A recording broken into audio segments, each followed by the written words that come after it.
Buenas tardes. Continuamos con el ciclo de conferencias sobre el régimen económico fiscal de Canarias. Y hoy tengo el gusto de presentarles a ustedes a una persona muy querida para mí. Rodolfo Espino Romero es profesor titular de la Universidad de Las Palmas de Gran Canaria y es una persona a la que conozco desde hace muchísimos años. Rodolfo Espino Romero hizo la tesis doctoral hace ya algún tiempo, la leyó en la Universidad de Salamanca sobre el Fondo de Previsión para Inversiones. Ayer don José Sabater estuvo hablando del Fondo de Previsión para Inversiones un rato y precisamente la tesis de Rodolfo Espino es sobre el Fondo de Previsión para Inversiones y además me contó en el almuerzo que había entrevistado entonces a don José Sabater y lo cita en los agradecimientos de la tesis porque fueron, por lo visto, 3 horas muy particulares con él. Bueno, pues Rodolfo Espino Romero ha hecho la tesis sobre el Fondo de Previsión para Inversiones. Yo tuve la oportunidad de estar en el tribunal de su tesis en Salamanca y la verdad es que lo pasamos muy bien, tanto intelectualmente como gastronómicamente. Posteriormente, Roland ha desarrollado una labor docente estupenda en la Facultad de Derecho de la Universidad de Las Palmas de Gran Canaria y ha sido decano de la facultad. Un economista, él es licenciado en ICADE, ha sido decano de la Facultad de Derecho, lo cual no deja de ser una rareza que una persona no directamente licenciado en Derecho sea sea decano de la Facultad de Derecho, pero él lo fue, lo cual habla también de la autoridad intelectual de Rodolfo Espino Romero en su medio. Y ha colaborado en numerosas revistas en ámbito de la hacienda pública desde el punto de vista económico.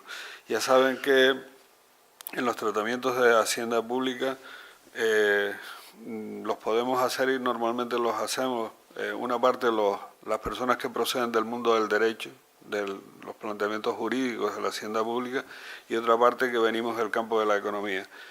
Y normalmente somos como el aceite y el agua. Algunas veces nos juntamos, pero pocas veces. Bueno, pues Roland es de ese lado de las personas más pegadas al mundo de la economía que han tratado los temas de la hacienda pública y especialmente del régimen económico fiscal de Canarias. Uno de sus trabajos, de los que a mí más me gustan y de los que me parece que han tenido un efecto mucho más, bueno, no el que hubiéramos querido, pero sí el que hubiera merecido, fue un trabajo absolutamente ingrato que hizo hace muchos años con haciendo el cálculo del diferencial fiscal entre Canarias y el resto del territorio español. Nosotros en Canarias siempre decimos que nuestra fiscalidad es más baja, que tenemos que mantener esta fiscalidad diferencial, que es una forma de compensar el alejamiento, la pequeña dimensión, etcétera, que además este régimen económico fiscal nuestro con la fiscalidad baja nutre la hacienda canaria, las haciendas locales y la hacienda de la comunidad autónoma y los cabildos, etcétera, etcétera. Pero, curiosamente, cuando nos preguntan ¿y cuál es el diferencial?, no sabemos contestar. Entonces, pues hemos entusiasmado a Rodolfo Espino, para que haga de nuevo el cálculo y actualice los cálculos que había hecho hace mucho tiempo. Esto es un trabajo ingrato, es un trabajo, puede parecer una cosa muy evidente, pero es un trabajo, como ustedes verán enseguida, absolutamente de hormiga. Y tiene un mérito extraordinario porque tiene que resolver no solo problemas de información, no solo problemas de cuantificación, sino que también tiene que resolver problemas teóricos relativamente complejos. Es una pena que hoy no tengamos aquí al presidente de la Audiencia de Cuentas porque nos gustaría agradecerle que también nos ha echado una mano en la obtención de información. Digo nos, pero bueno, es Roland el que lo ha hecho. Entonces, pero bueno, se lo agradeceremos por otra vía.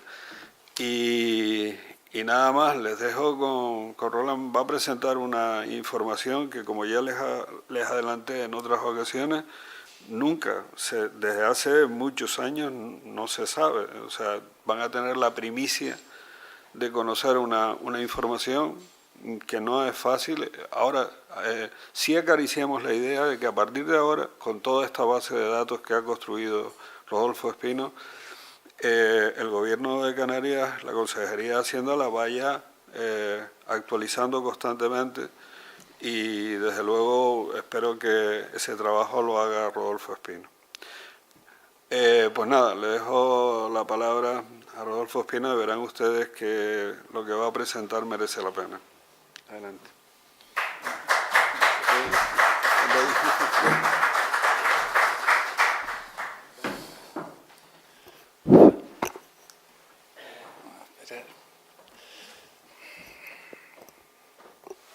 Bueno, pues buenas noches. Yo quería empezar dando las gracias a la institución por esta invitación. La Real Sociedad Económica de Amigos del País es una institución que es parte de la historia de Canarias. Tengo un hijo de 16 años que cuando me ha visto trabajando para preparar esto y me ha preguntado ¿qué vas a hacer? ¿Para qué es esto? Digo, para presentar esta conferencia aquí. Y el año pasado mi hijo le cayó en un examen como pregunta, en la ESO, en cuarto de la ESO, le cayó como pregunta las reales sociedades económicas del país. Le cayó en el examen y aprobó y se la sabía.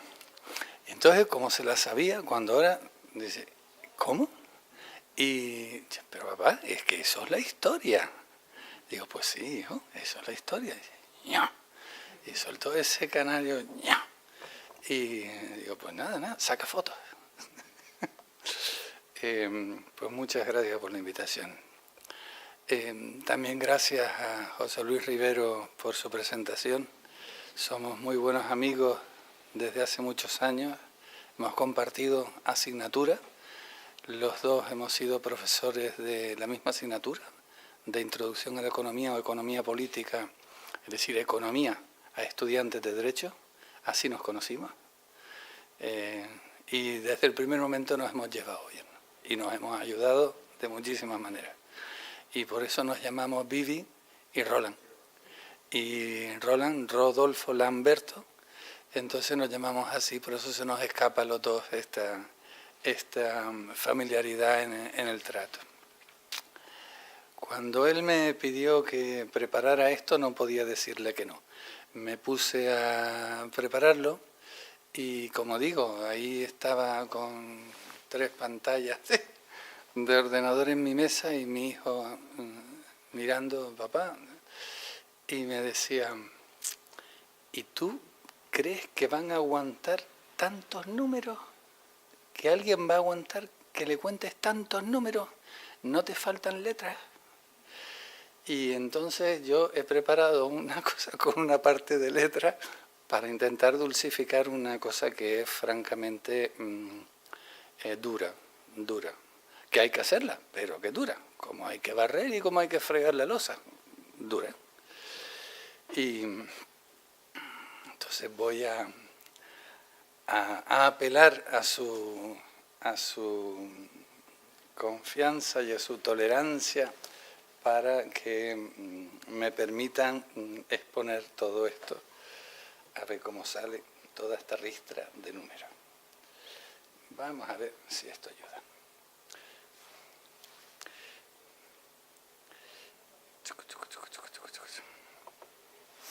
Vamos a ver. La charla vamos a hacerla sobre el diferencial fiscal del Estatuto Económico Especial de Canarias. Entonces vamos a ir viendo, vamos ver para acá, cada uno de los conceptos que vamos a manejar.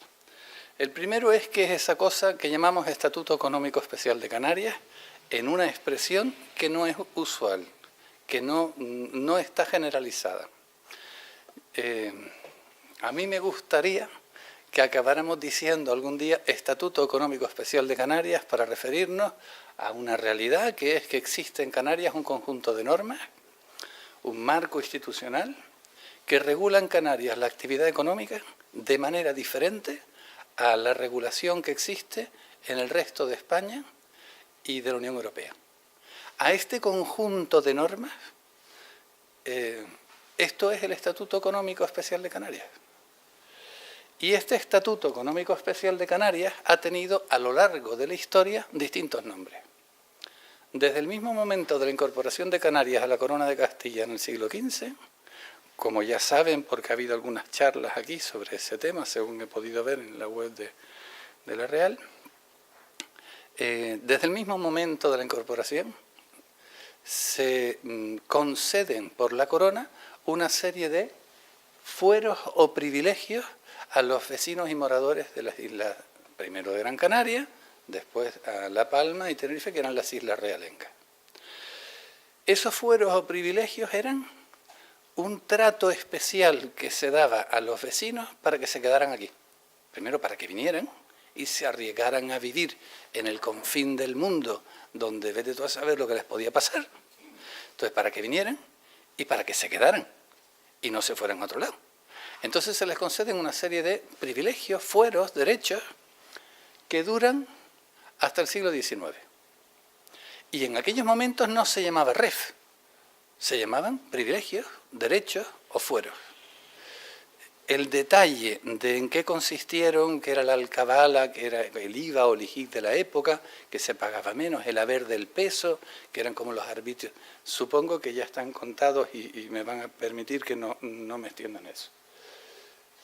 A partir del siglo XIX, mitad del siglo XIX, y tras un periodo de tiempo en el que no se reconoce a Canarias una especialidad fiscal o económica, sino que se le da el mismo tratamiento que al resto de España, no hay un estatuto económico especial.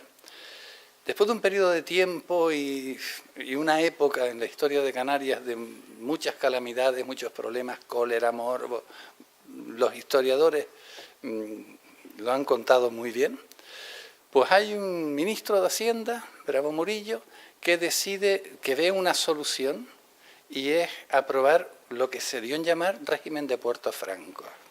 El decreto de 1852, por el cual se concede a Canarias otro trato especial que era distinto al trato especial de los primeros siglos, pero que era un trato especial. Luego es un estatuto económico especial, pero que ahora se va a llamar puertos francos. Y que, por cierto, consistía en unas bajadas de impuestos, en unos impuestos indirectos, unas subidas de impuestos en los impuestos directos, en la contribución territorial, y en lo que hoy tiene el País Vasco, y hoy quieren los catalanes, que era un régimen de concierto, por el cual se concedía a Canarias unos impuestos propios, y Canarias tenía que recaudar 1.211.000 reales de vellón para compensar a la hacienda estatal, que sería el cupo, por ese tratamiento especial. Canarias tuvo lo que hoy tiene el País Vasco. Y resulta que Canarias no recaudó ese dinero, y entonces se enfadaron y nos lo quitaron. Nos lo quitan en unas leyes posteriores de Puerto Franco, de 1870 y de 1900. Pero lo tuvimos. Vale. Durante ese tiempo, el Estatuto Económico Especial de Canarias se llamó Puerto Franco. Y eso duró durante un montón de años. Duró durante la época de Franco, también, que lo reconoció. Aunque de aquella manera.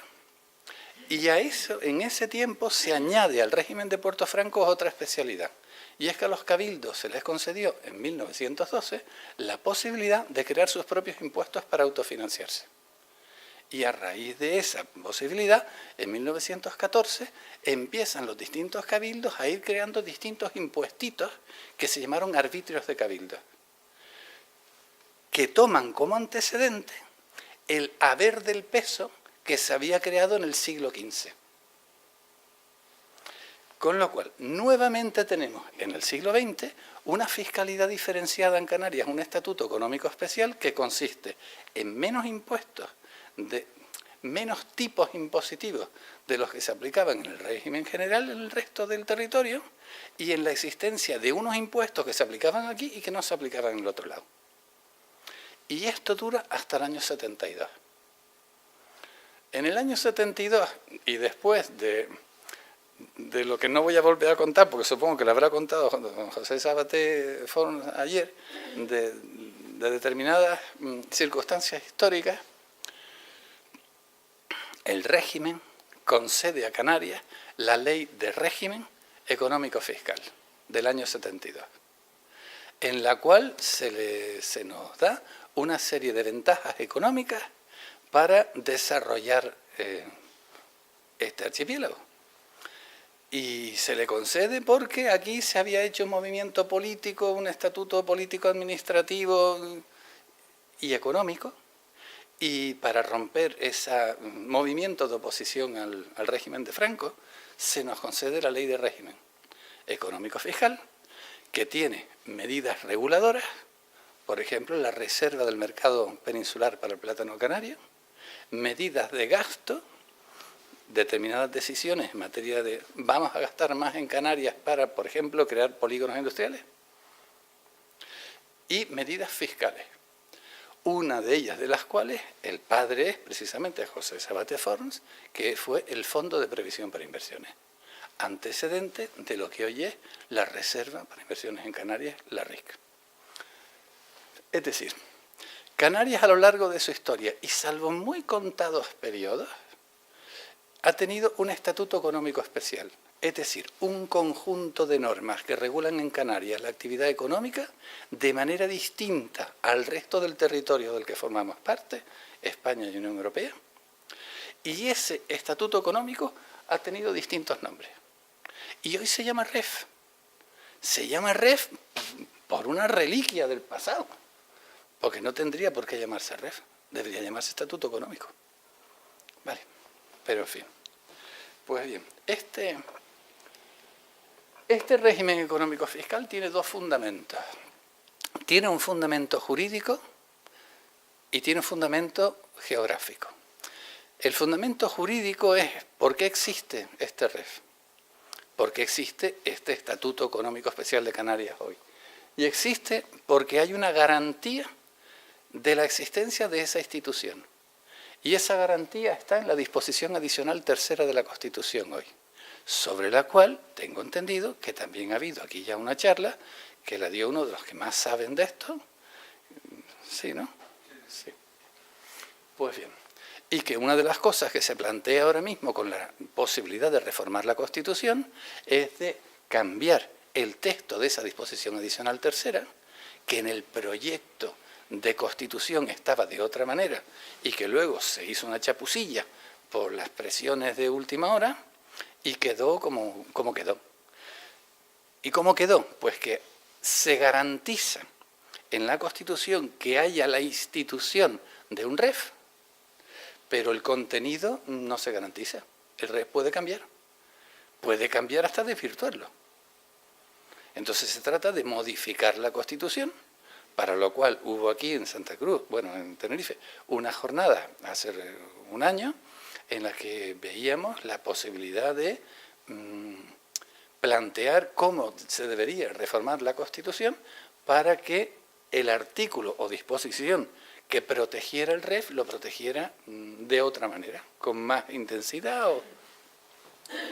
A su vez, esa protección está hoy por hoy en el Estatuto de Autonomía de Canarias, y a su vez esa protección está hoy en el artículo 349 del Tratado de Funcionamiento de la Unión Europea.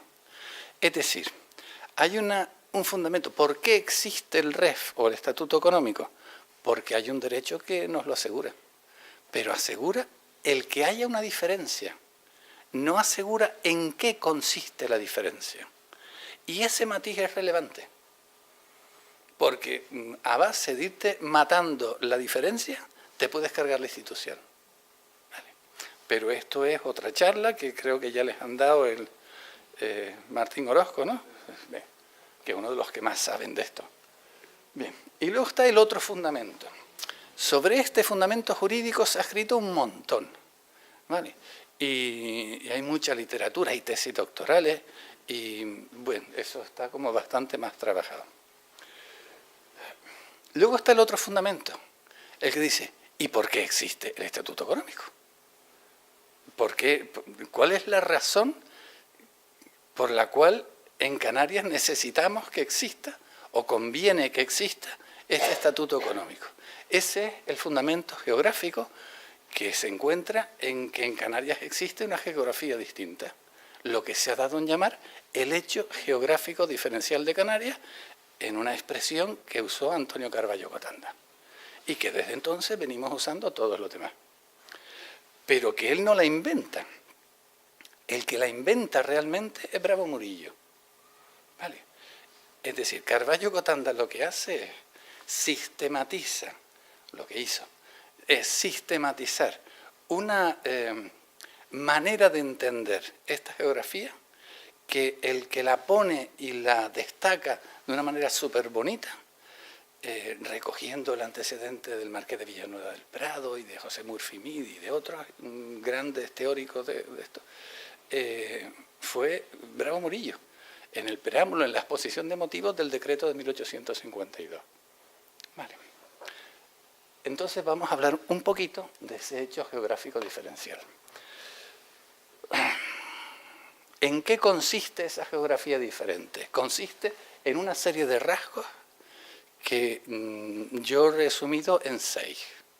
Hay otras personas que no resumen en 6, y en esto, así como en todo lo que llevo diciendo hasta ahora, más o menos estoy exponiendo una síntesis de algo que está prácticamente asumido por todo el mundo. Hoy en Canarias, bueno, salvo los que están en contra de que haya un régimen, ¿vale? Siempre habrá alguien que discrepe, pero en fin, hay un consenso respecto a prácticamente todo lo que he dicho.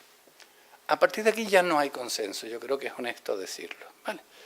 Entonces, ¿cuáles son los rasgos geográficos que dan fundamento a ese hecho económico, a ese Estatuto Económico Especial? El primero es la insularidad. Somos islas. Luego hay una discontinuidad con el resto del territorio. Esta discontinuidad plantea es un hecho diferente, del cual van a derivar unas consecuencias. El segundo es que no es una mera insularidad, sino que somos un archipiélago. Esto no es ser Córcega o ser Sicilia, esto es un archipiélago. Luego hay temas de doble y triple insularidad que implican otra serie de cosas. En tercer lugar, y de la que no se suele hablar, pero que es importante, es la pequeñez. Esto no mide lo que miden otros territorios, esto no es un territorio enorme en kilómetros cuadrados, son 7.500 kilómetros cuadrados. Esto es un territorio pequeño en términos económicos, pequeño a la hora de disponer de un mercado, a la hora de la posibilidad de que haya competencia. La pequeñez favorece la presencia de oligopolios, la dificultad de materias primas, una serie de condicionantes de la pequeñez. Cuarta característica es la localización. Este archipiélago no está en el Mediterráneo ni está en el Atlántico Norte. Estamos donde estamos, en una localización subtropical y en el tránsito de 3 continentes. Esto es una diferencia con otros espacios. Y esto, como todo lo demás, va a tener implicaciones. Pero luego hay más, hay una diversidad, una diversidad dentro de las propias islas e incluso, no solo entre islas, sino incluso dentro de cada isla. Un turista puede venir a Lanzarote y en el mismo paquete ir a Valle Gran Rey. Y es como si tuvieran 2 países distintos, porque tenemos una diversidad que ofrecer. Y esto no lo tienen otros territorios. Y quien dice 2 municipios de distintas islas, lo dice entre la misma isla. Y esto te da una diferencia que va a implicar cosas como ahora diremos. Y por último, cosa que también se suele obviar, es que hay una singularidad en lo relativo a la geografía humana, a un folclore, a una cultura, a una gastronomía, a una artesanía, a una serie de hechos geográficos humanos, a una manera de hacer las cosas, que también es distinta al resto del territorio del que formamos parte. Y cada una de estas cosas trae costes. Cuando se habla del coste de la insularidad, se está haciendo una reducción. No es solo el coste de la insularidad, es el coste de la geografía, que es mucho más que la insularidad. Porque cuando hablamos de la insularidad, del coste de la insularidad, hay otros por ahí que dicen, nosotros también. ¿Y por qué tú tienes mucho más que yo? Pues porque la mía no es solo el coste de la insularidad, es coste de mucho más. Pero, y aquí está el éxito del discurso de Bravo Murillo, esta geografía no solamente tiene costes, sino que tiene rentas que aprovechar. El que estemos donde estamos y tengamos el clima que tenemos, eso es una renta que estamos aprovechando para el turismo. El que estemos en el tránsito entre 3 continentes es una renta a aprovechar, que no la estamos aprovechando suficientemente, o tal vez sí. El que tengamos una geografía singular en lo humano, pues eso tiene rentas que aprovechar, en términos de cultura, de folclore, de artesanía, de gastronomía, de lo que sea. El arte está en saber aprovechar eso. Pues bien, esos costes hay que compensarlos. Conviene compensarlos porque el hecho es que tenemos costes que no tienen en Murcia y que no tienen en otros lugares de España y de la Unión Europea.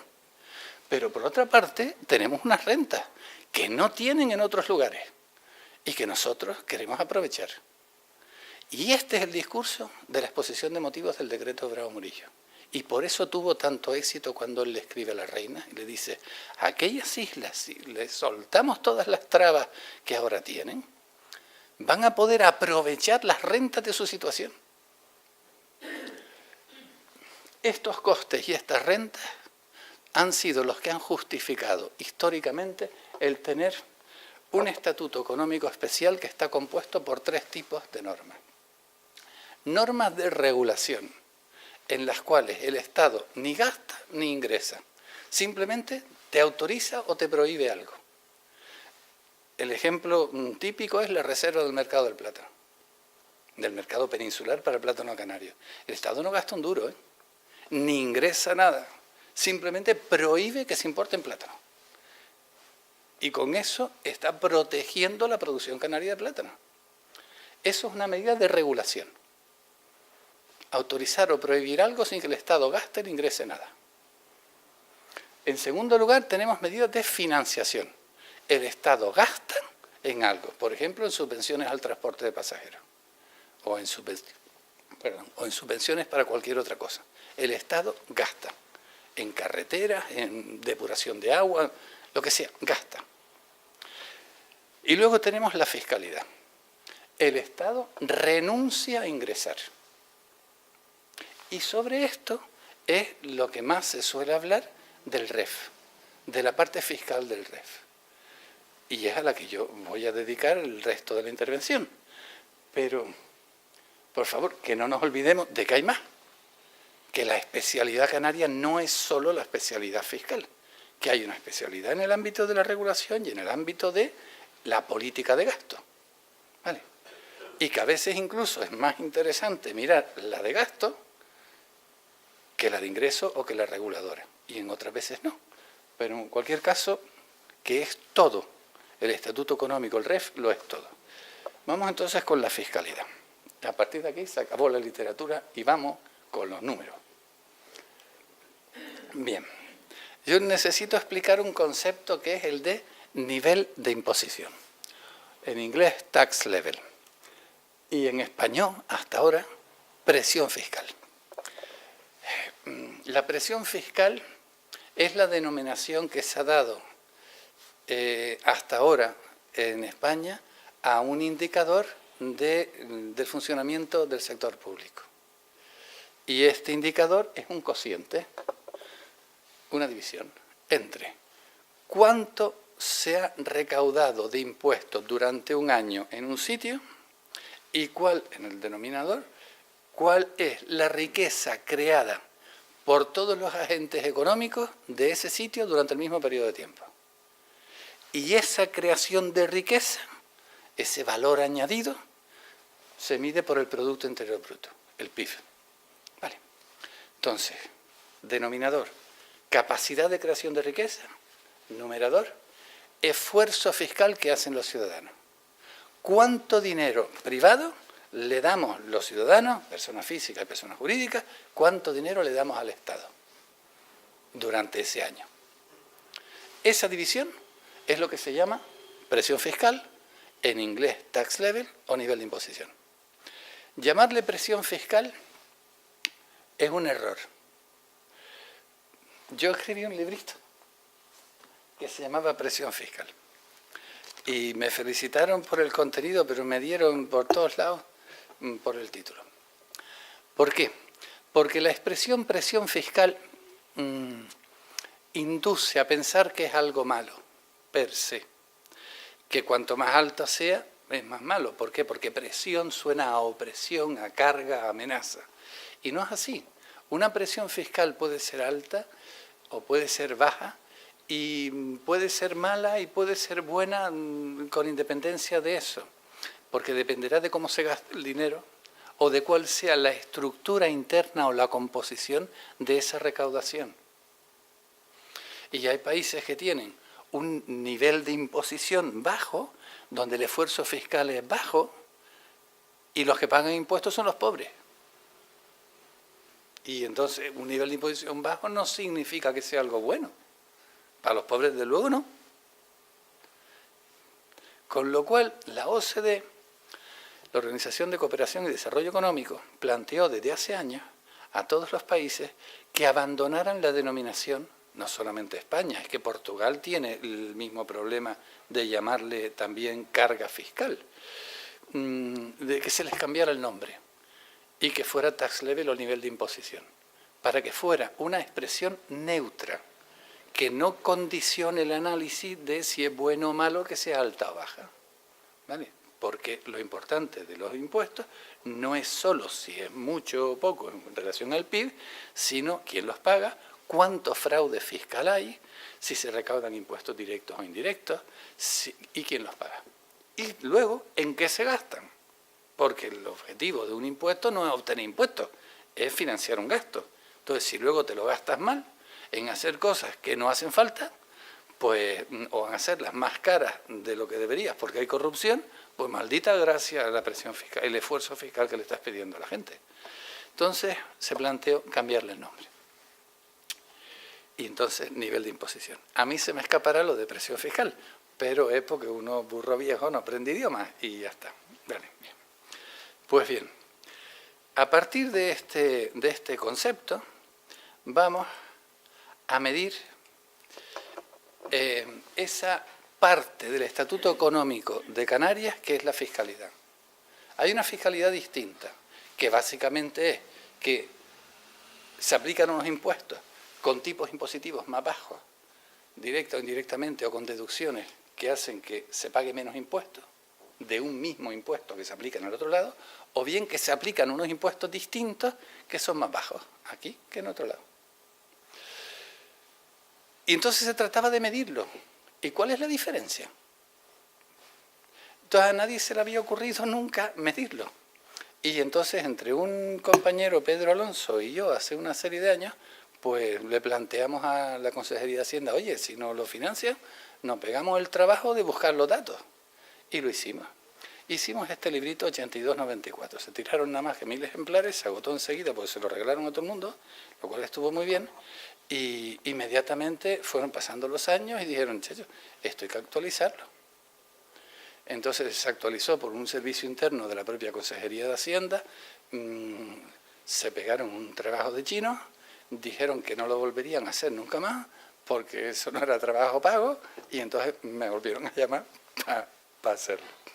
Entonces hicimos un segundo trabajo, esta vez lo hice yo solo, que está publicado en la revista de Hacienda Canaria en el número 7 y disponible por internet, que pilla del año 82 al año 2001.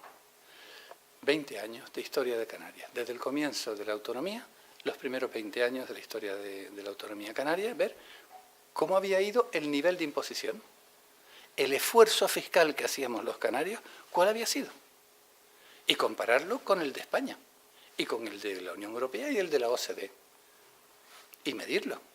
Y eso fue lo que hicimos y se publicó, ahí está en la revista Hacienda Canaria y a disposición de todos ustedes. Como ese no lo presenté, les voy a contar ahora qué pasó con ese trabajo.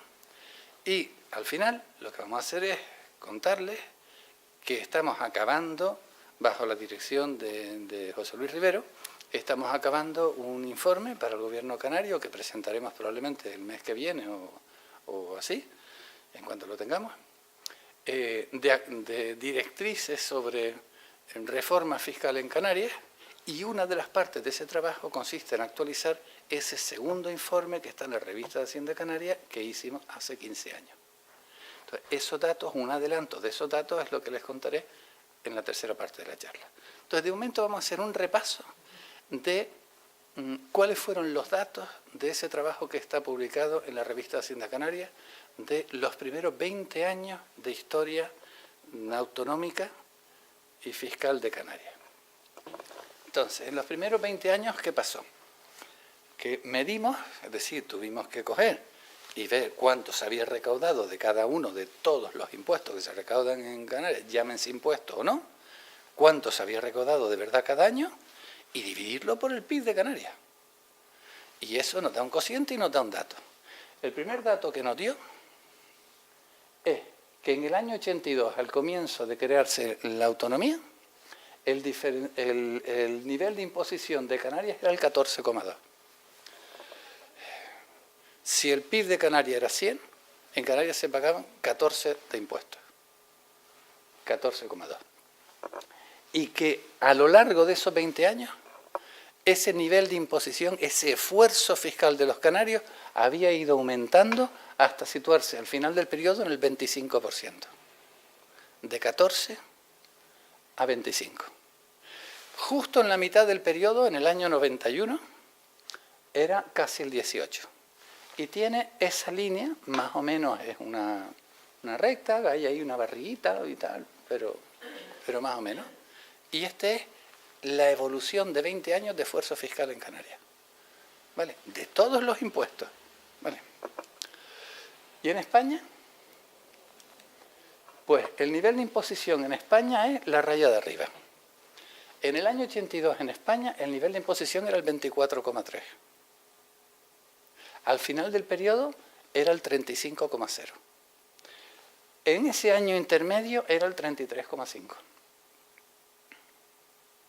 ¿Vale? Tiene una forma también, ¿vale?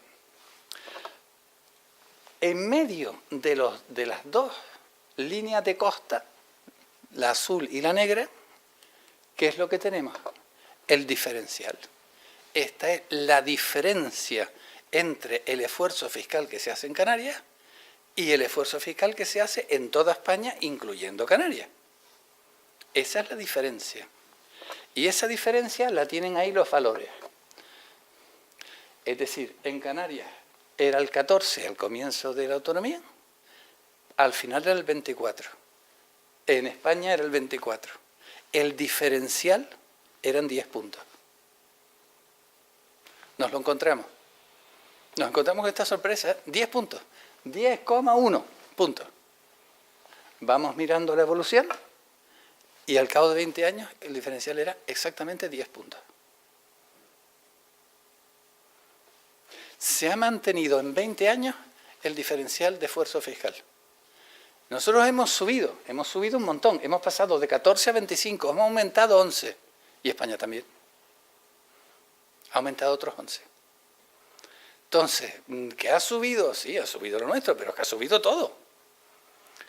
Y lo relevante es que se paguen pocos impuestos o que haya un diferencial con lo que se paga en España para que esto sea más atractivo. Y eso es lo que sucedió. Tienen ahí los valores 10, 11, 12, 11, 12. En medio de eso, justo en el año 91, la diferencia llegó a ser 16. En el año 91 se aprobó la reforma del REF, la primera reforma de la ley de REF del 72, que fue una reforma que había que hacer para modernizar el sistema. Vale. Pero en fin, que llegó a haber 16 puntos, casi 16 puntos de diferencia. Por término medio la diferencia fueron 11,2 puntos. Pero bueno, es 10. Y esto fue la conclusión más importante que confirmaba lo que estaba publicado en este librito. Pero en este librito eran solamente 12 años, aquí ya son 20. Vale. Y esto, ya les digo, lo tienen a disposición de cualquiera de ustedes en la revista Hacienda Canaria número 7. Google, Hacienda Canaria número 7, y está ahí. Bien. Otra manera de ver esto es verlo de esta manera. Vale. Esto es el diferencial fiscal de Canarias con España, con la Unión Europea y con la OCDE. Si cogemos los datos de antes y en vez de ponerlos como lo hemos puesto, lo ponemos en un eje recto abajo, lo que nos sale es este dibujo, que les explicaré. Aquí hay una diferencia, bueno, el rojo es España. Aquí hay una diferencia de 10 puntos en el año 82. En el año 2001 hay una diferencia de 10 puntos. En medio llegó a haber una diferencia de 16 puntos. Luego el diferencial subió y bajó, pero se mantuvo en el 10. ¿Vale? El verde es la diferencia con la OCDE. Con la OCDE al comienzo del periodo la diferencia eran 19 puntos. Al final del periodo la diferencia fueron 12 puntos. Es decir, perdimos 7 puntos de diferencia. ¿Qué significa eso? Que en el año 82 el esfuerzo fiscal que se realizaba en Canarias y en España era el más bajo de toda la Unión Europea, por debajo de Grecia, por debajo de Portugal, que eran países mucho más pobres que nosotros. Nosotros pagábamos muy pocos impuestos, por razones históricas, por lo que sea. Aquí el esfuerzo fiscal en España y en Canarias era muy bajito.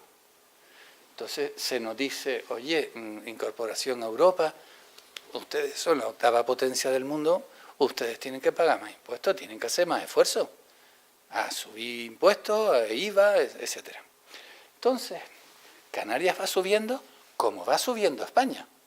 Y el diferencial con la OCDE, que era de 19 puntos, se reduce a 12, es decir, sube 7 puntos el nivel de imposición, el esfuerzo fiscal de España con relación al mismo periodo de la OCDE. Si esto lo miramos con la Unión Europea, la diferencia es todavía mayor.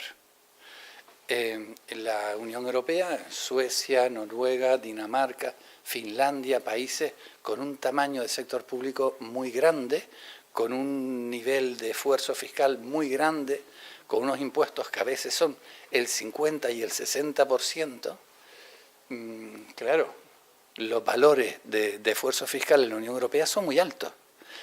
En la OCDE están todos los países de la Unión Europea, pero también están Japón, Corea, Estados Unidos, Canadá, que son países con un tamaño del Estado más pequeñito y con un esfuerzo fiscal más pequeñito, que tira para abajo esos valores. Por eso el dibujo verde es más bajito que el dibujo morado. Entonces, nos hemos acercado en este tiempo 7 puntos a la media de la OCDE. Y nos hemos acercado en este tiempo 7 puntos a la media de la Unión Europea. ¿Vale? ¿Para qué? Para pagar más o menos los mismos impuestos o el mismo grado de esfuerzo fiscal de los países de los cuales formamos parte. los más ricos del mundo, la OCDE, y la Unión Europea, porque es la organización supranacional de la que formamos parte. Esto fue el trabajo de hace 15 años, con otras cosas, por administraciones, por tipos de impuestos y tal. Ahora hemos actualizado estos datos desde el 2000 hasta acá. Los datos del año 2001 ahí, pues muchas veces son datos provisionales, porque son las cifras de recaudación del último año, que luego se modifican. Entonces, en vez de empezar desde el 2001, pues nos vino bien por muchas razones empezar desde el 2000. Vamos entonces a ver el adelanto de cómo están las cosas ahora mismo, en rigurosa exclusiva, como ha dicho Vivi, porque esto no lo sabíamos hasta ahora, sino 4 personas que nos hemos reunido esta mañana. Ahora ya lo sabemos unas cuantas más. Vamos a ver. En el año 2000, el nivel de imposición de Canarias es el 23%. Y año 2005 subió al 23,6%, bajó al 20,4% y ha subido al 24,2%. Es decir, en el periodo este ha subido un punto, del 23 al 24. ¿Vale? Esta es la línea de costa de Canarias. Ahora vamos a ver la línea de costa de España. El nivel de imposición en España en el año 2000 era el 33,1, diferencia 10 puntos, y ahora ha pasado a ser el 33,4, después de que hubo momentos en que llegó a ser el 35 e incluso más, pero volvió a bajar después de la crisis económica, y ahora el diferencial, que era históricamente de 10 puntos, ahora ha pasado a ser 9,2. Es decir, en este tiempo, el esfuerzo fiscal en Canarias ha subido más que el esfuerzo fiscal en España,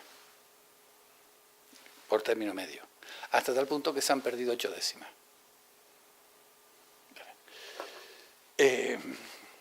Por término medio en este periodo, 10, 11, 10,7, 9,2, la media de diferencial en este periodo de todas maneras ha sido 10,2. Es decir, este 9,2 puede ser un efecto de visión a corto plazo que le tocó ser el año 15, le tocó ser el que cortáramos ahí. Y que igual si hubiésemos mirado el año 14 o el año 16, va a haber una diferencia, porque por término medio sigue siendo el 10, el 10,2. Vale. Ahora, ¿por qué se ha perdido ese 0,8? Sin prejuzgar que eso sea bueno o malo, simplemente que se ha perdido. Y si teníamos como objetivo intentar mantener que haya un diferencial del 10, no porque el 10 sea una cifra mágica de sacar un 10 matrícula de honor, sino porque históricamente habíamos tenido un 10, pues vamos a intentar mantener un 10. Simplemente por eso, no porque sea algo bueno, no porque haya ningún estudio científico que diga que el 10 es lo mejor. Puede que lo mejor sea el 12 o el 7, pero bueno, siempre hemos tenido un 10, pues vamos a intentar mantener un 10 y de pronto aparece un 9,2. Entonces, para eso vamos a descomponer el esfuerzo fiscal. Simplemente descomponer los impuestos. Y para eso tengo que ir a otro concepto teórico, que es, bueno, esto es lo mismo de antes, el diferencial con España, 10, 11, 10,7, 9,2, disminuye esta diferencia de 10 a 9,2.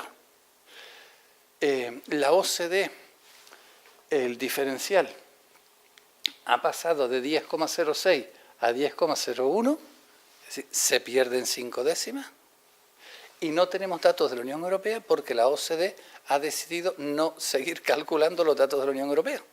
Ya no se publican esos cálculos hechos por la OCDE, sino que los hace para la propia OCDE. Pero en fin.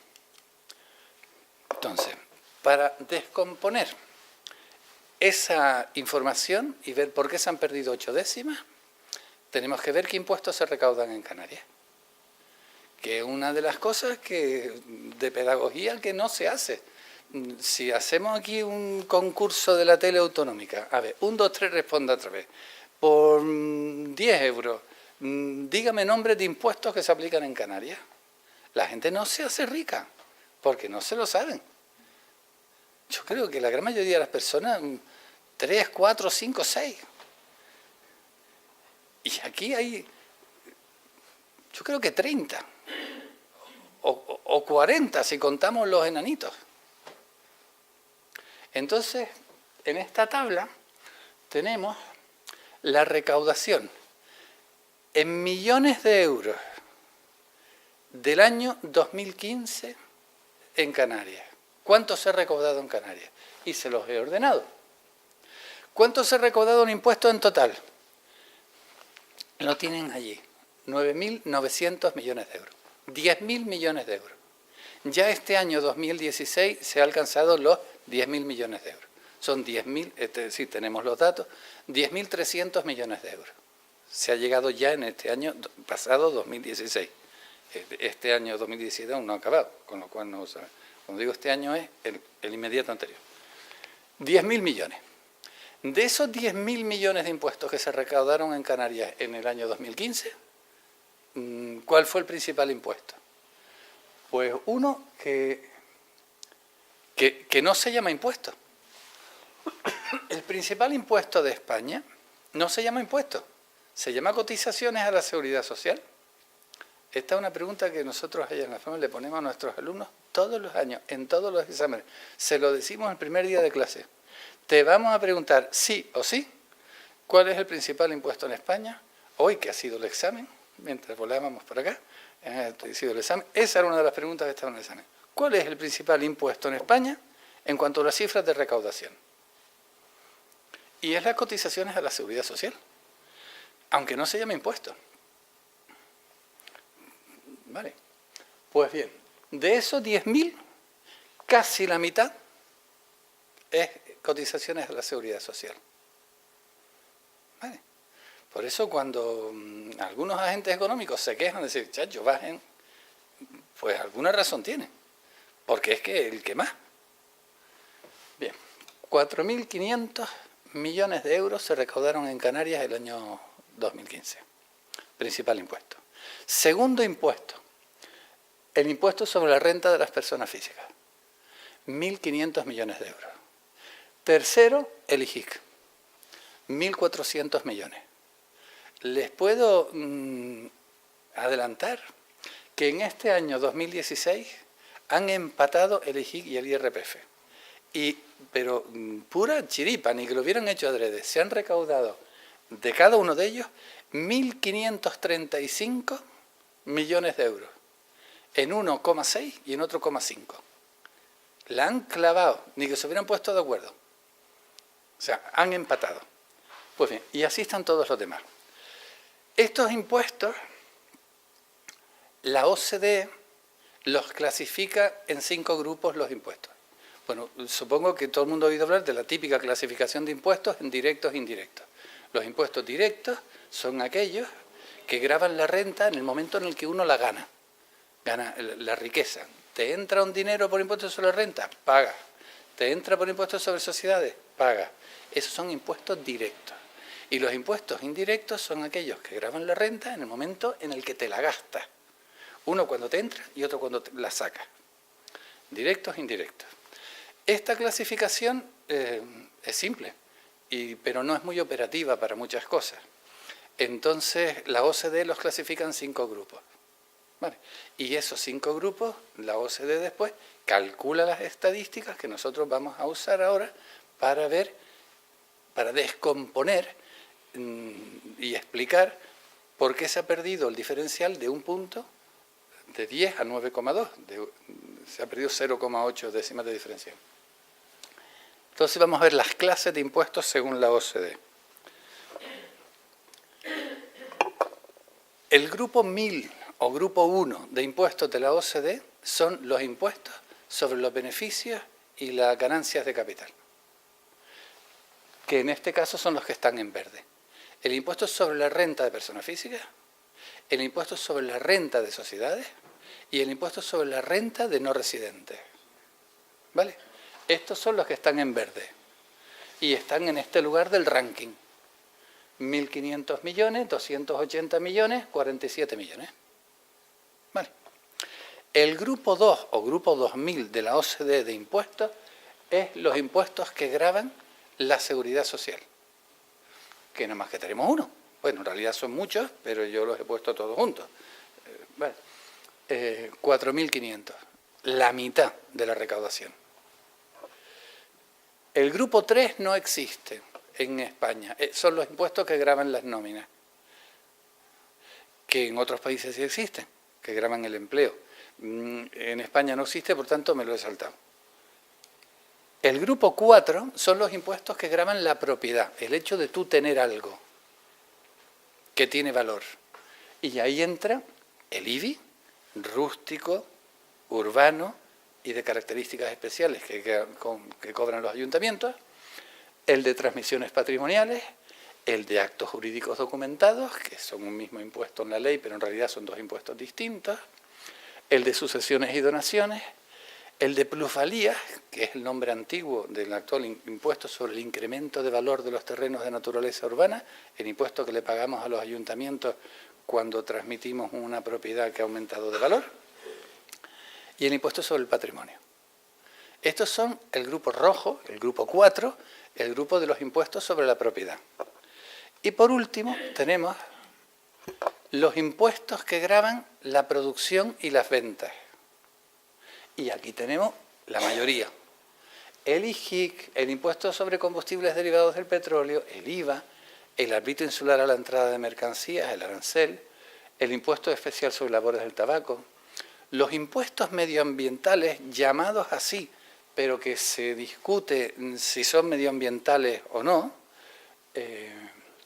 pero en fin, la ley le llama así, las estadísticas de recaudación del Ministerio aparecen con ese nombre y yo no he querido hacer juicio de valor y le he mantenido el nombre, aunque estamos pendientes de que el Tribunal Constitucional decida si son medioambientales o no y si se los carga o no.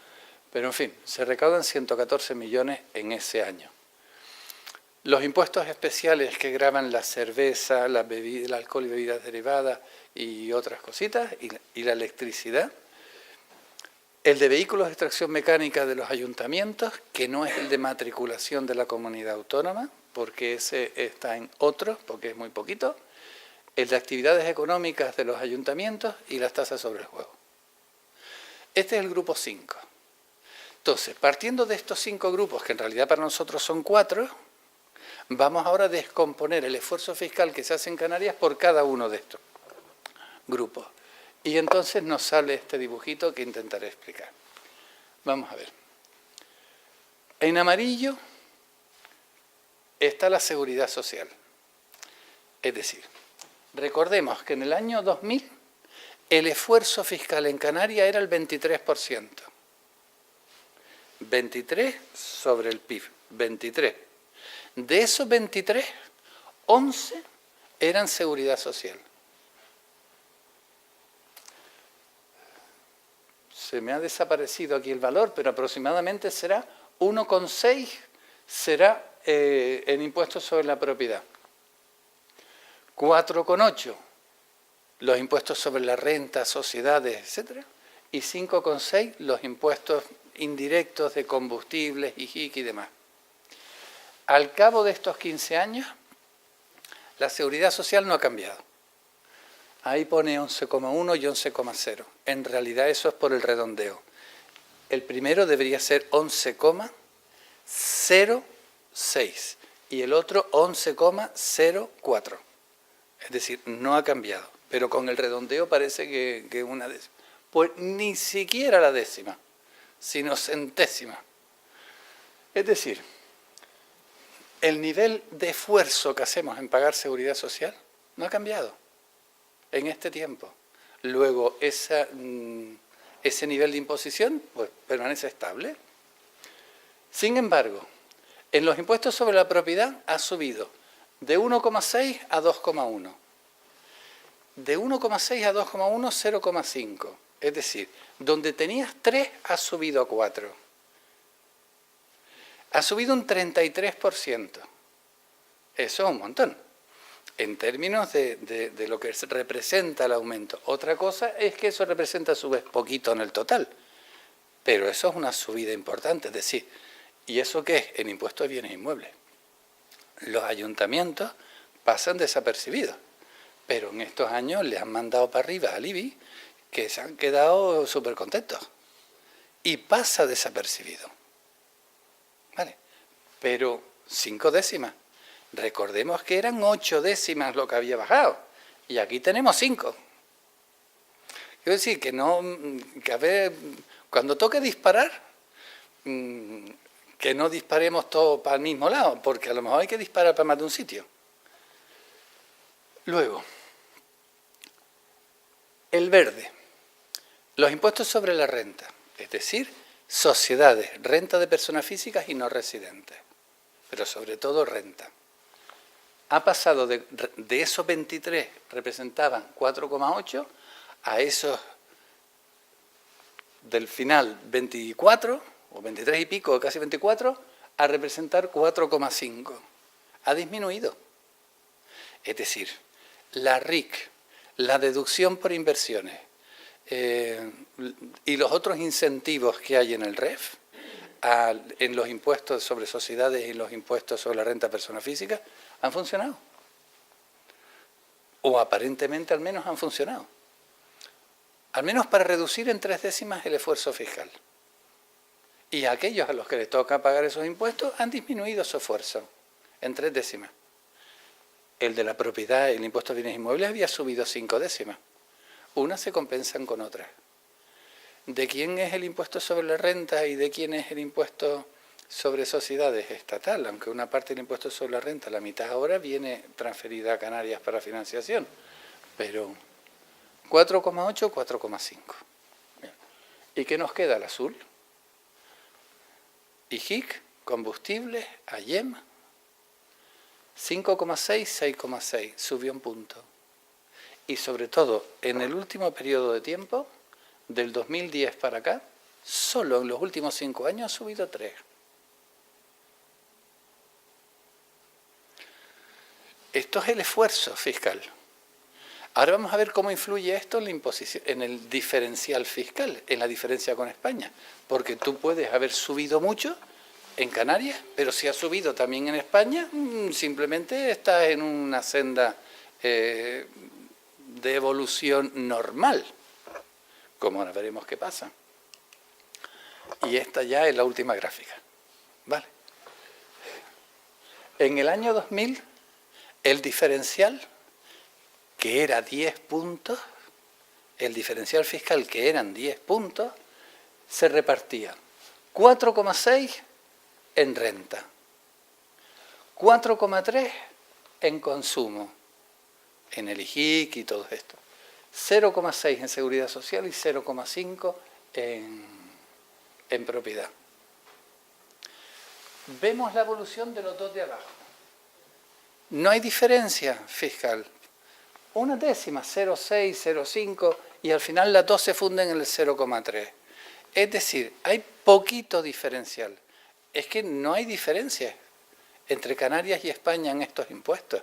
En el Estatuto Económico Especial de Canarias no hay ninguna diferencia en materia de seguridad social. No hay ninguna norma. Bueno, hay una pequeñita, pero que no justifica todo este diferencial. Esa pequeña diferencia de medio punto, de menos de medio punto, obedece a otro tipo de causas, como es el nivel de sueldos en Canarias, otro tipo de razones. No es fiscal. ¿Vale? Y lo que habíamos visto antes, de que el IBI había pegado un palo en Canarias de medio punto, el IBI y otro, aquí resulta que no. ¿Qué nos está diciendo? Que lo de los ayuntamientos canarios es lo mismo de toda España, o sea que esto ha sido un deporte entre los ayuntamientos a ver quién se la cuela más a sus vecinos y le sube más el IBI. Y esto ha pasado en toda España. No es un problema de Canarias, sino de todo el Estado de hacerse un hueco y subir el IBI. Nos quedan los dos más importantes. De esos 10 puntos, 4,6 y 4,3, ¿vale? Eso suma 9. Y ahora esos 9 el diferencial ha pasado a estar en 8,5. Y sin embargo, el diferencial aumentó de 4,6 a 5,2 en los impuestos de sociedades y de renta. Sí, se ha ganado diferencial en esos impuestos, en la RIC, la deducción por inversiones. Sin embargo, ¿dónde se ha perdido? En los azules. IGI, combustible, AYEM, etc. Y toda la lista que veíamos antes de impuestos. Y se ha perdido de 4,3 a 3,3. Ese es el punto que se ha perdido.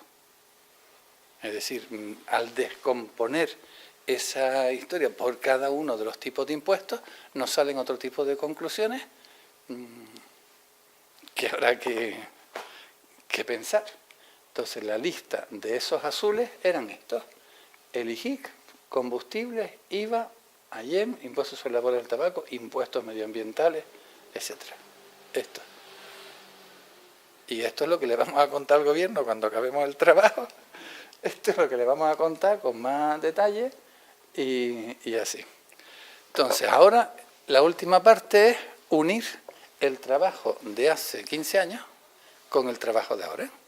La primera gráfica que les enseñé del 82 al 2000, al 2001, recortado el 2000, ahora le vamos a pegar los datos nuevos y nos sale 33 años de historia de Canarias en esfuerzo fiscal. Todo el periodo autonómico hasta ahora.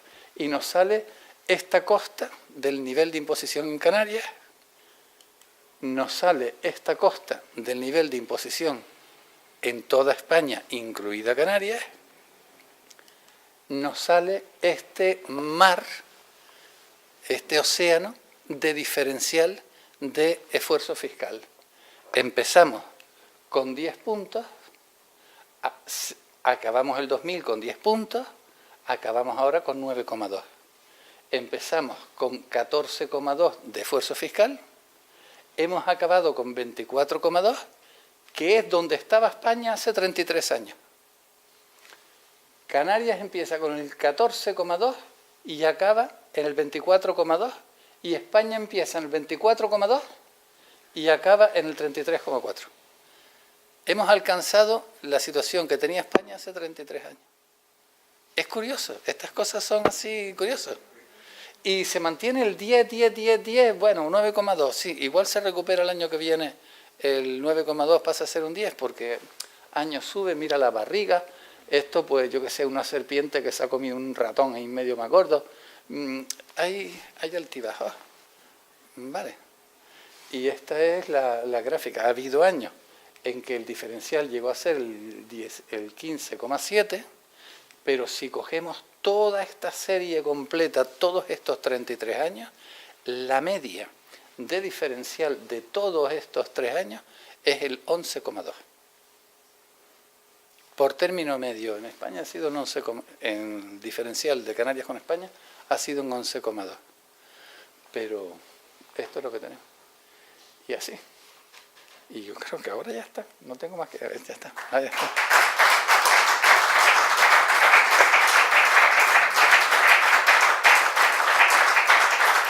Pues gracias. Pues ahora, si quieren más números, se los doy.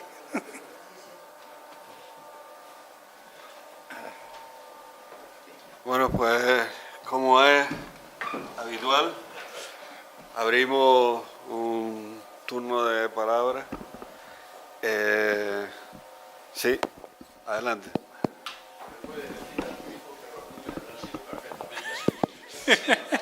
Gracias. Ha estado magnífico, la exposición ha estado magnífica para los que somos, incluso totalmente fuera de lugar, ¿no? Pero me ha encantado. Gracias. Me ha encantado y bueno, le felicito por ello y espero que el gobierno No se enfade por haberle dado se enfade y acepte las cosas como se han estudiado. Gracias.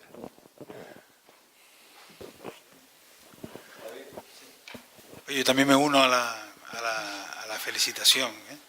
Y te aseguro que intuyo el enorme esfuerzo que hay detrás de estos 4 números que has presentado de una forma muy condensada, intuyo el esfuerzo que hay y sobre todo el periodo temporal que cubre, que es enorme.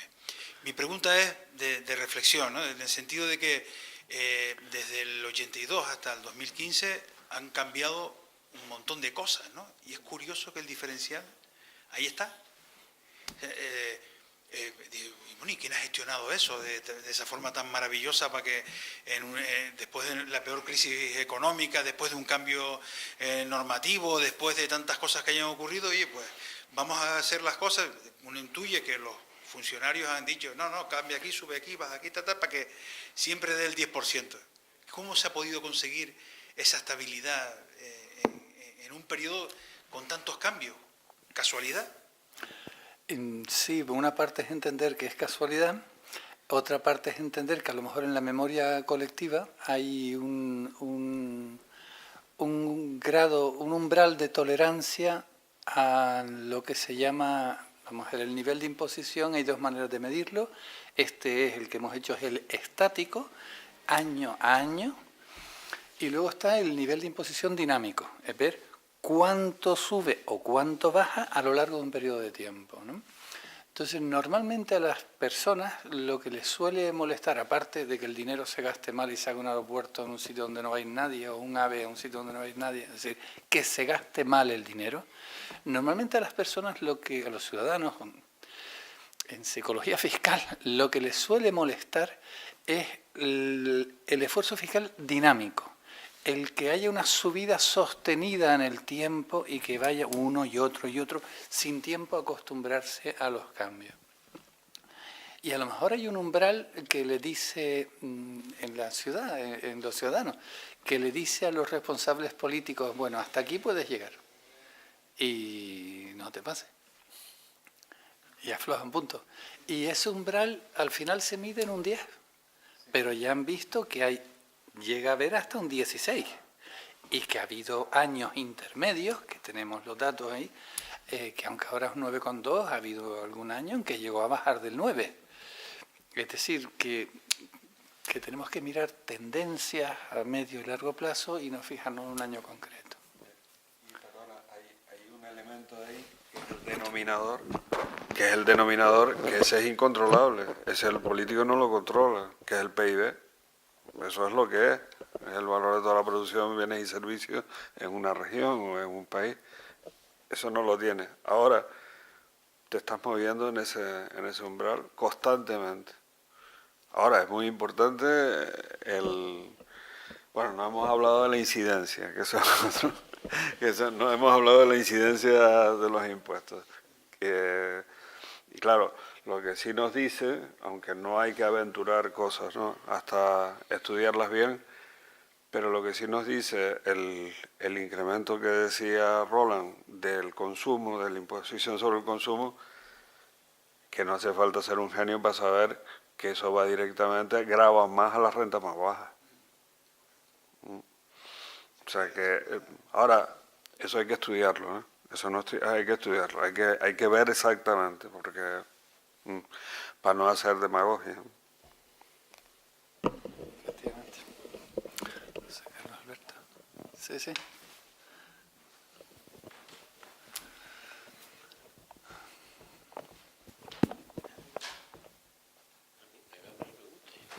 Yo creo que vean más.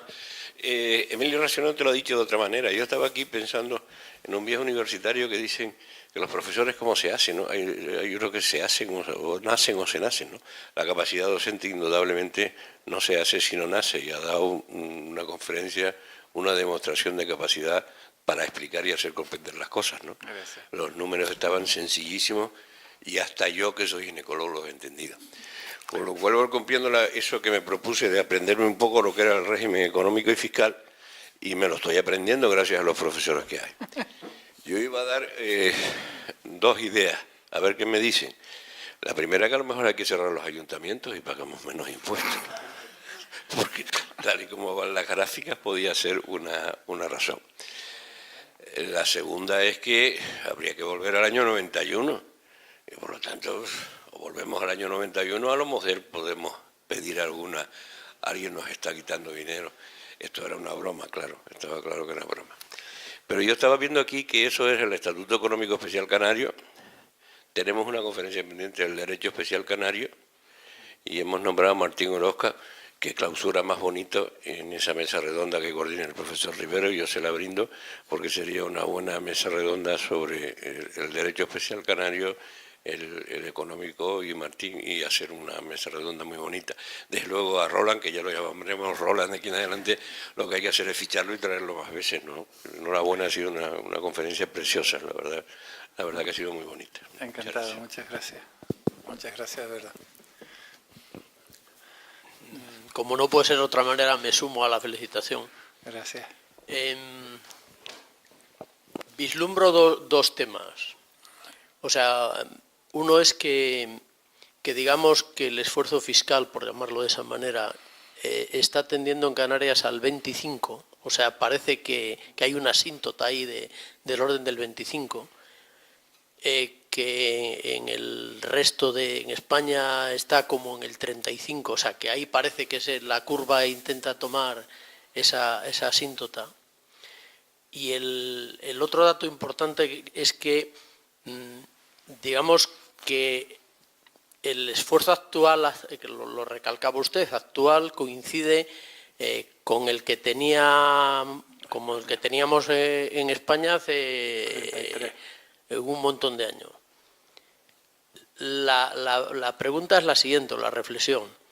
O sea, efectivamente, digamos que la tendencia parece ir, o que nos tendremos que ir acercando a la media de la OCDE, la media europea. No he captado, o no estaba atento en ese momento, no me he fijado, ¿cuál es la asíntota, la tendencia de la OCDE, la tendencia europea? O sea, estaba más alta, no sé si en Europa podía ser el 40% la asíntota y demás, porque eso nos va a reflejar seguramente hacia dónde vamos. O sea, la pregunta en concreta es, ¿cuál es su opinión que será el esfuerzo fiscal, la tendencia del esfuerzo fiscal previsible a corto? Sí, está claro. Y esas reformas que ha habido, incluso la reforma de la Constitución, para toda la cuestión de la estabilidad, tiene que ver con eso. Si hay una presión desde el resto de países de la Unión Europea a que España se coloque al menos en la media del esfuerzo fiscal de los países de la Unión Europea. Y esa presión se observa en muchas cosas, en reclamar nuevos impuestos, por ejemplo, medioambientales, en subida de tipos en el IVA, en combatir el fraude fiscal. Todo este tipo de medidas que nos está presionando desde la Unión Europea van dirigidas a intentar que España llegue a la media de la Unión Europea. ¿En cuánto está la diferencia ahora mismo con la media de la Unión Europea? Pues aproximadamente en 6 puntos. O sea, tenemos ese margen todavía. O sea, entiendo entonces que la asíntota España será el 40, con lo cual yo creo que nos España, va a caer, nosotros iremos al 30. Sí, ese podría ser si se mantiene el diferencial de esfuerzo fiscal. Yo creo que España nunca ha llegado a tener el 39. Lo máximo que ha llegado a tener, durante muchos años además, el 38,5 llegó a tener. Pero nunca llegó al 39, creo recordar, y al 40 tampoco.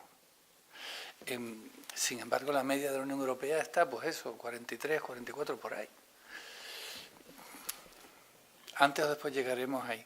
La cosa está en que a lo mejor lo que hay que reclamar es que el esfuerzo dinámico, es decir, que eso no se haga de un taponazo, sino que eso sea un proceso gradual. Y por otra parte, ya les digo, la historia fiscal, las grandes revoluciones siempre se han iniciado por el lado de los impuestos. Desde el Bill of Rights y desde la Revolución Francesa o la Declaración de Independencia de Estados Unidos, todas las grandes guerras siempre se han iniciado por un tema de impuestos, si ustedes se fijan, o muchas de ellas, porque se establece un arancel o porque se suben unos impuestos. y la gente reacciona mal. Sin embargo, no siempre que se hacen una subida de impuestos la gente reacciona mal. Entonces en la historia fiscal hay dos lecciones que se suelen dar. Una es, cuando hagas una subida de eso, procura explicarla bien, y segundo, gástala bien. Y ese gástalo bien suele servir para amortiguar, es decir, a la gente no le importa pagar más si eso siente que lo está recibiendo de otra manera, en términos de gasto. Pero si las personas perciben que se le pide más esfuerzo para luego tirarlo, la gente no es tonta, la gente reacciona mal. Es lógico. Entonces, yo no creo que vaya a haber ningún problema por el mero hecho de subir el esfuerzo fiscal en Canarias. Yo creo que hay margen, siempre y cuando eso vaya en correspondencia con una subida paralela en el resto de España, de tal manera que se mantenga el diferencial y que el dinero de ese esfuerzo, de ese plus de esfuerzo, se gaste bien y se explique bien a los ciudadanos. Y hay una cuestión de pedagogía que los políticos tienen que saber hacer. Y como no la hagan bien, la gente se revuelve. Pero si la hacen bien, la gente lo acepta. Y eso explica las subidas que estamos teniendo, que no ha habido revuelta. Aprovechando, si me perdona, Sí. aprovechando, a mí hay un tema que lo he planteado en bastantes ocasiones, que existe en toda Europa, que es la famosa tasa de pernoctación turística. Es decir, ese es un tema que la gente está acostumbrada. A cualquier país de Europa que te desplazas, en todos los sitios te cobran la tasa turística. Normalmente con una explicación muy clara, que es que tiene, digamos, decidido dónde se gasta el dinero. O sea, no es para tirar cohetes, en concreto tiene un objetivo de gasto. Y es una tasa, no es un impuesto. Bueno, yo creo que hay es una tasa que pagas por algo. Aquí tenemos, me parece, los últimos datos que yo he manejado, más de 100 millones de pernoctaciones. O sea, estamos en cifras gordísimas. Digo que con las deficiencias en infraestructura, sobre todo de que ha estado en boga aquí en Tenerife, del tema de los saneamientos, las depuraciones, no sería un camino, porque simplemente 1 euro son 100 millones de euros. O sea, me ha sorprendido que la recaudación de sociedades es que son 200. O sea, es que no sé si es una salida y que nunca nadie me ha sabido aclarar. Vamos a repartirnos la respuesta entre los dos, ¿vale? Yo voy a responder la parte más fácil, la docente. Vamos a ver. Un impuesto es un tributo, es decir, una medida de recaudación coercitiva del Estado, que el Estado te quita un dinero porque el Estado ejerce su autoridad, lo quieras o no lo quieras, ¿vale? Y que el Estado la toma de ti para dedicarla a financiar el gasto público en general. Eso es un impuesto, ¿vale? Una tasa es un tributo, es decir, un ingreso que el Estado obtiene coactivamente de ti, porque si tú no te lo va a cobrar de todas maneras, pero que el Estado te lo cobra cuando el Estado previamente te impone una obligación y te dice, por ejemplo, usted tiene que tener un DNI. Y ahora yo, cuando tú me pidas que te haga el DNI, te voy a cobrar a ti lo que cuesta hacer el DNI. Lo que cuesta. ¿Qué cuesta? 15 euros, 6 euros, 20 euros. Tú lo vas a pagar. Pero yo te obligo a ti a que tú tengas un DNI o un carnet de conducir. Yo te lo obligo. Y entonces se llama tasa, porque va dirigida a que tú pagues el beneficio que recibes, que es tener un DNI, que previamente el Estado te ha obligado a tener. Y que tiene un coste hacer el DNI. A ti se te ocurre porque te da por creerte lo de la República Catalana y rompes tu DNI, Pues ahora tienes que pagar uno nuevo. ¿Cuánto vale hacer uno nuevo? Pues lo pagas. ¿Vale? Eso es una tasa. El impuesto turístico es un impuesto. Porque no es algo, el Estado no te obliga a ti a alojarte en un hotel y a hacer turismo. Otra cosa que le llamen tasa, para que cuele, ¿vale? O porque suena a más bonito, pero no es una tasa, es un impuesto. ¿Vale? Luego está que tú tienes impuestos que van dirigidos a financiar el general del gasto público y luego tienes impuestos finalistas, se llama, que es un impuesto que toda la recaudación se destina a financiar un gasto concreto.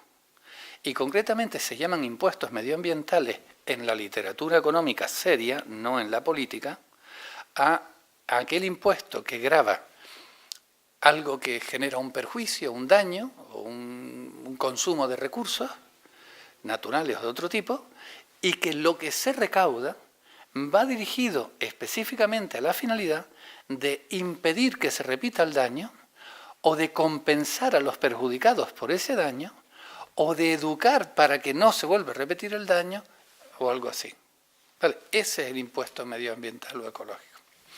Si el impuesto turístico es un impuesto turístico por el mero hecho de que eres turista y te alojas en un hotel, y lo que tú recaudas va destinado a financiar el gasto público en general, y puede servir para hacer carretera o para pagar las pensiones, entonces es un impuesto turístico, punto.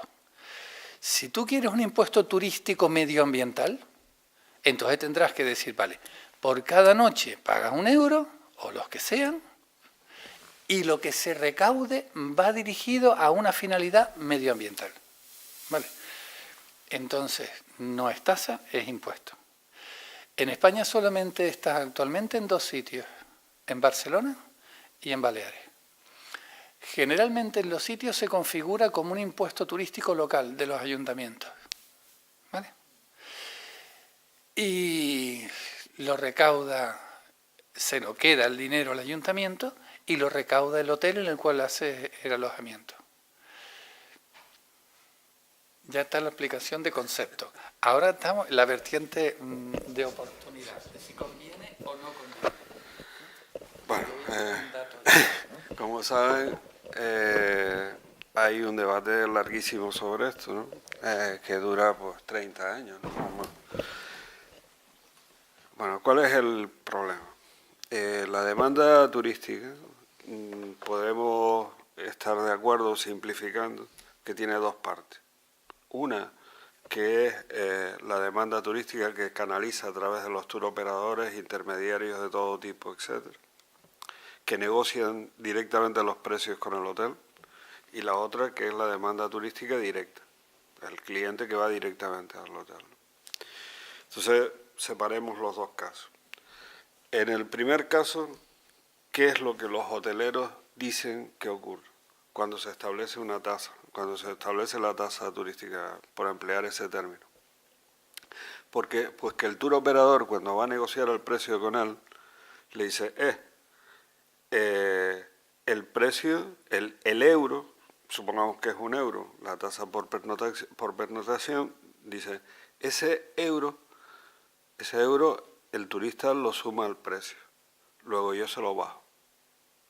Y tú, y el precio que yo pacto contigo, me quitas el euro.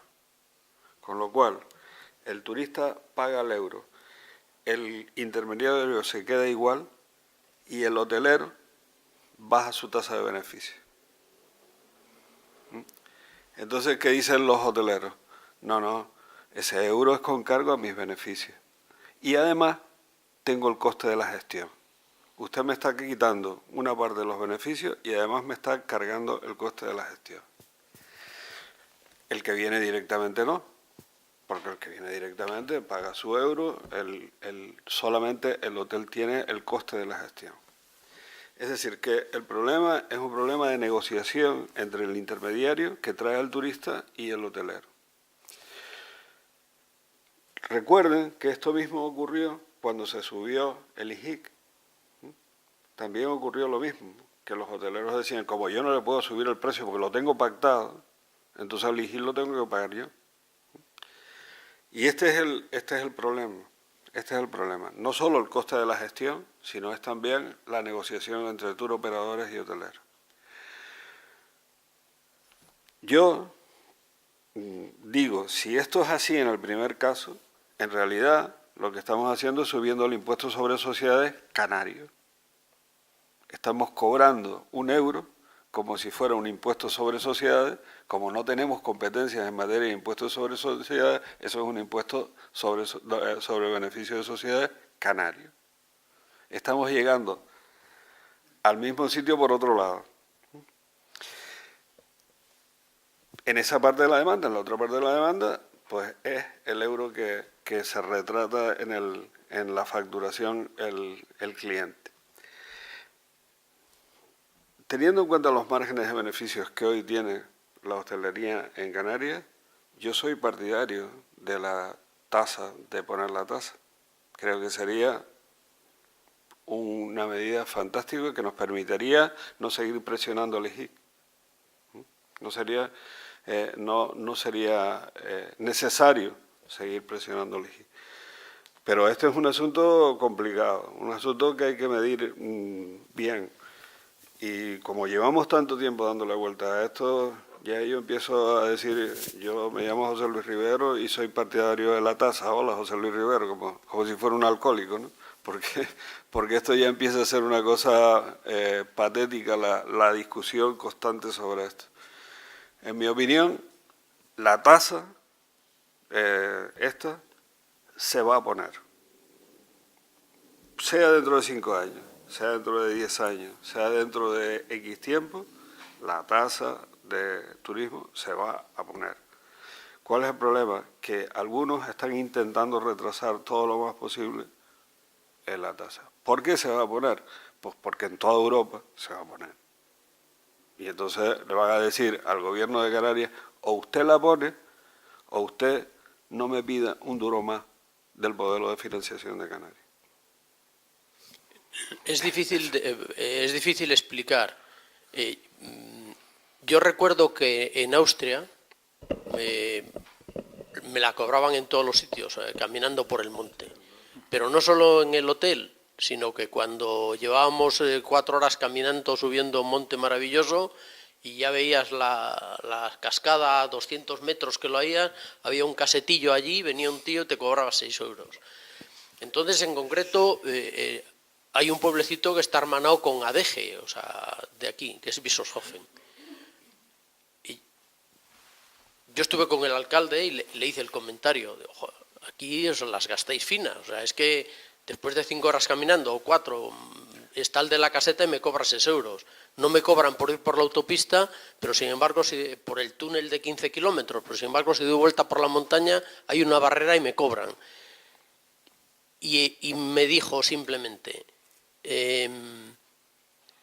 cuando has subido a la cascada, ¿has visto algún papel tirado en el suelo? Cuando has visto, había papeleras, estaba limpio el camino y demás. ¿Te parece justo que eso lo pague yo con mis impuestos y tal? ¿A ti qué te representan 15 días que estás aquí? Y no tuve respuesta, o sea, entendí que es un elemento fundamental. O sea, y ahora mismo el gran problema es que va tan deprisa lo que hacemos, es decir, la ciudad turística de Adeje, lo que llamo ciudad turística del sur, está depurando 40.000 metros cúbicos de agua al día. O sea, no dan abasto las desaladoras, no podemos crecer al mismo tiempo que se está produciendo la demanda. Y creo que hay que pensar algo. Es decir, tenemos unos problemas, le tenemos que dar el nombre. O sea, vestir el relato, pero entiendo que tiene cierta importancia, o sea, que no podemos seguir. Son dos cosas, ¿no? No, el problema está en que los impuestos tienen que estar rodeados de un consenso. O sea, tú tienes éxito cuando cuando subes un impuesto o cuando lo bajas. si esa subida o esa bajada o ese nuevo impuesto tiene un consenso social determinado al que el político puede acudir. El problema es que cuando no hay consenso es muy difícil establecer un nuevo impuesto o es muy difícil subir un impuesto. Y el problema es que con la tasa turística no existe aún ese concepto, ese consenso que el alcalde de Austria le decía a usted, mire, es que esto nosotros lo entendemos así.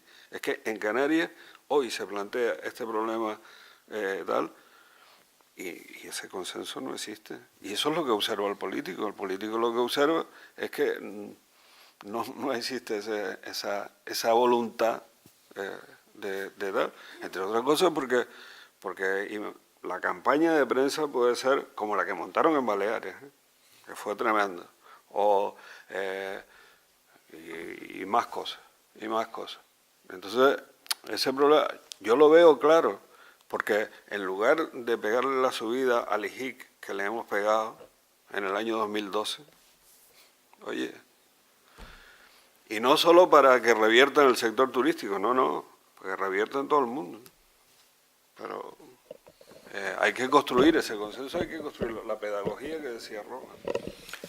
Un par de datos para ilustrar, ya que salió el tema. Como decías, lo de que vienen 100 millones de pernoctaciones y tal. En Cataluña, datos del año 2016, se recaudaron 47 millones de euros. Y Cataluña es más grande, tiene más turistas que esto. Y en Baleares, año 2016, 34 millones de euros. Es decir, no estamos hablando de cientos de millones, sino estamos hablando de menos.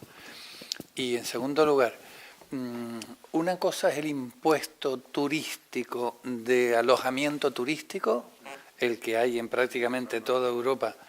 Te quedas en un hotel en Ámsterdam y pagas antes de entrar a la habitación, tienes que pagar el impuesto. Y ese es el que dije, ese es un impuesto local generalmente. Y ese es el que llamamos impuesto turístico, porque es el que grava el hecho de ser turista. El hecho de alojarte en un hotel, un apartamento o en donde sea. El hecho de alojarte. Y luego hay impuestos medioambientales o tributos medioambientales, que la gran mayoría son tasas, y de ahí viene el lío, que son tasas por usar un espacio público. Tú vas a subir al Teide, paga una tasa. Paga una tasa porque lo que estás recibiendo es el servicio de poder entrar a un Teide limpio. Y entonces yo con esa tasa lo que estoy financiando es el servicio de limpieza, es el que te hagan el DNI. Lo único que aquí, en vez de hacerte el DNI o el carnet de conducir, lo que estás pagando es que haya limpieza. ¿Vale? Entonces, por eso es muy importante distinguir conceptos, porque si no te lían los que quieren enredarte. Una cosa es un impuesto y una cosa es una tasa. Cuando desde el movimiento ecologista se dice conviene ir estableciendo tasas para ir afectando cada tasa al mantenimiento de un espacio, ¿eso ya existe? Cuando entramos en el Parque Nacional de Tironfaya hay que pagar. Y nadie protesta ni se jala de los pelos porque tú pagues. ¿Por qué? Porque te ponen el impuesto, pero tú cuando entras recibes a cambio algo que tú dices, chacho, vale la pena. Y tú sales de allí y a los otros turistas que van a ver el parque le dices, oye, vayan a verlo, porque vale la pena. Y cuando tú entras a los jameos del agua, pagas. Y le pagas al cabildo una tasa, que no la llamamos tasa turística, porque si voy yo, también la pago. Y no soy turista, o sí soy turista interior. Quiero decir, a esa la llamamos tasa medioambiental, porque grava el que tú, si entras a ese espacio, lo vas a estar gastando, ese recurso, lo vas a estar usando. Y con lo que se recauda, se va a ayudar a mantener bien ese espacio. Cumplen los dos requisitos de lo que es un tributo medioambiental: que grava una actividad de consumo de recursos naturales y que lo que se recauda no va dirigido a hacer un aeropuerto en Castellón, sino que va dirigido a mantener el funcionamiento de ese servicio. Por eso es importante distinguir impuesto y tasa. Las tasas generalmente no van a tener problemas, siempre y cuando las diseñes bien. Pero la tasa generalmente es un tributo local, que te la va a cobrar el ayuntamiento del Teide, o que te la va a cobrar el ayuntamiento bueno, en el caso de Lanzarote es el Cabildo el que cobra lo de los jameos y lo de la Cueva de los Verdes. ¿Vale? Pero suelen ser tributos locales, no autonómicos. Ese es otro problema. Ese es otro problema con la tasa turística, porque a ver qué gobernante de la comunidad autónoma se mete en el lío de la tasa turística para dárselo a los ayuntamientos. Para que luego se lo gaste el ayuntamiento. O sea, yo me llevo las bofetadas y el alcalde es el que se pone las botas. que todos somos hijitos de Dios. Bueno, pues Vale. muchas gracias por su asistencia. Gracias. Muchas gracias, Rodolfo Espino, por tu intervención. Brillante, como siempre. Y ya te ha dicho el director que estás invitado. Cuando quieras, tenemos una camita arriba. Pues muchísimas gracias a todos. Muchísimas gracias a todos.